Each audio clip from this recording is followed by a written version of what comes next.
Studio Fatehpur Ramnagar.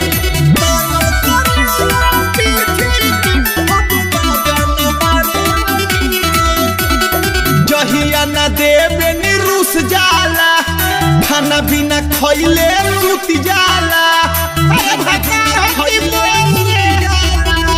जहिया न देवे नी रूस जाला, खाना बिना खइले सुत जाला।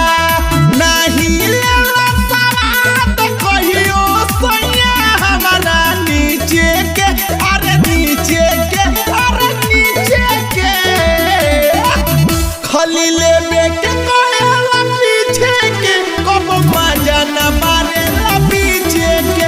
खली लेवे के कहेला पीछे के, कब मजा न मारेला पीछे के। अरे बाबू चटवा का करी रे छेके, कब मजा न मारेला पीछे के।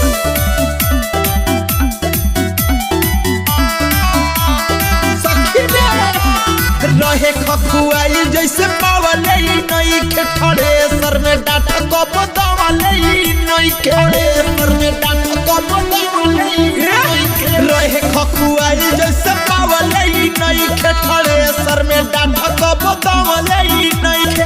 नहीं जाने टाइम हमार कबई खेतवा सींचे के, अरे सींचे के, अरे सींचे के।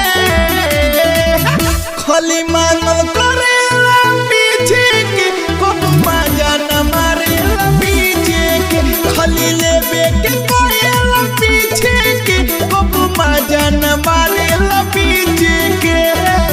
खली लेवे के करेला पीछे के, कब मजा न मारेला पीछे के। पीछे के, पीछे के,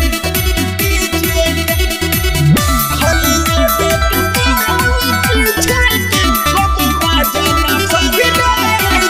पढ़ले लिखले बस लिखले बजादा, कबो न बदले लाया अपनी इरादा।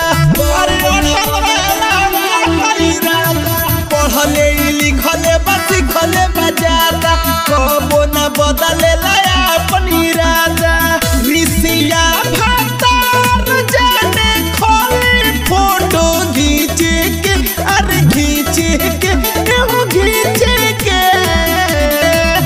खली लेवे के कहेला पीछे के, कब मजा न दिहले बा पीछे के। खली लेवे के कहेला पीछे के, कब मजा न लिहले बा पीछे के। मार बढ़नी ऐसन मरद के।